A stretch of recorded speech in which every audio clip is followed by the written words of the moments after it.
This here is Wolfgang. And the reason why Wolfgang is sitting in this German open wagon, four-wheel base wagon, is that Wolfgang has a problem. Wolfgang lives in East Germany, and it's the 1970s. Wolfgang was at band practice one morning, and he got casually talking to a dispatcher on a Deutsche Reichsbahn, East German Railways yard, and he was told that inside that large container with the canvas around it was machinery that was being exported to the west. Now, Wolfgang has always wanted to be a professional musician. In fact, he's a rock and roller. And he's tired of playing in marching bands. So on impulse, he jumped onto this flat wagon, low side wagon, with the hope of getting into the west, crossing the Iron Curtain into West Germany. He's been hiding under that canvas for a couple of hours, and the train has stopped in a yard, and he's having a look around to see where he is. He doesn't know where he is. You can hear German being spoken from the track crew here, and he has to be very careful that there's no one there might report him to the Stasi for trying to defect. Not that the guys that work on the railway would be particularly like that. They're generally good guys.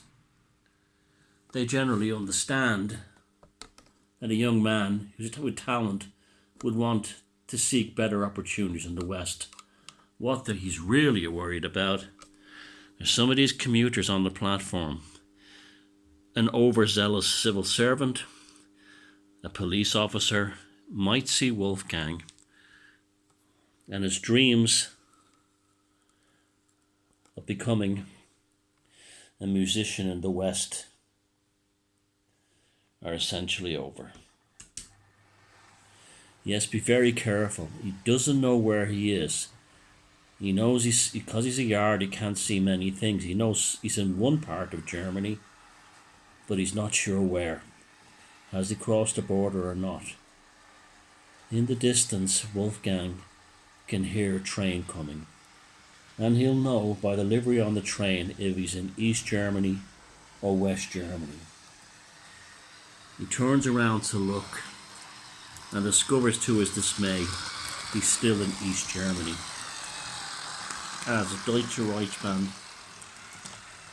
regional train, double-decker, push-pull, passes through the yard.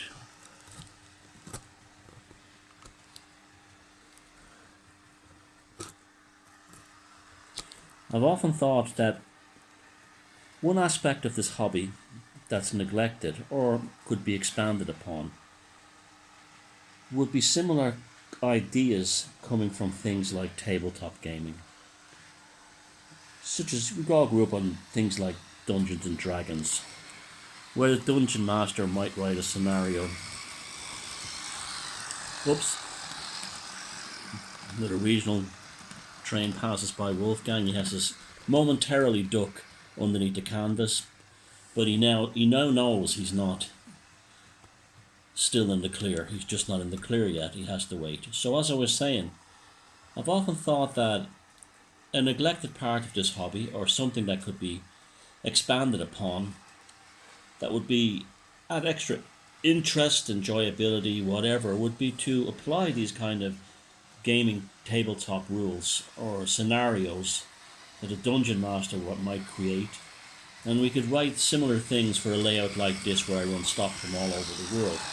So I'm running the East German stock today from the 1970s, and I thought it would be a really good idea to try something like that, just to add a little bit of another element of fun to the hobby, another element of imagination. Sometimes people in this hobby take it far too seriously, and they'll say things like, these signals are all in the wrong place. Of course they are. I don't know anything about signaling, but they're on my layout because they create a certain railway atmosphere.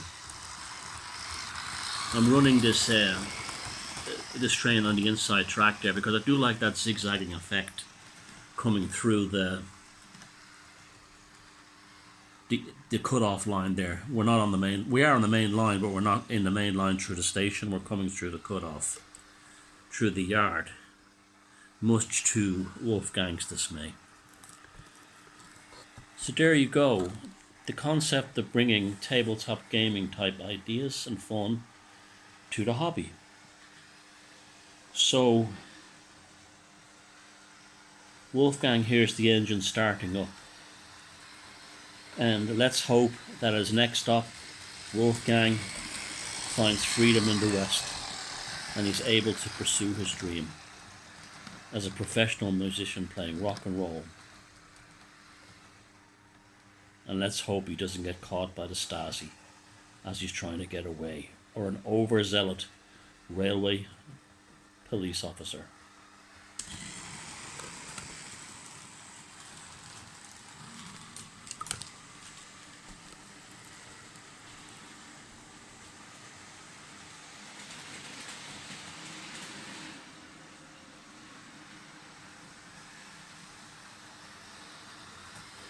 This loco is Pico. It's an old 1970s reconditioning. The coaches are Pico Hobby. They're modern ones. They're extremely beautiful runners, but they're not cheap. And I wanted two of them to create that 1970s East German regional train. This other loco here, the switcher shunter, carrying the local freight that Wolfgang is on. It's also a Pico job. The motor was burnt out. I replaced it with a CD motor and now runs like a dream. And the only thing I think I bought new, I always buy secondhand mostly, was I had to get those two Pico Hobby double-decker coaches.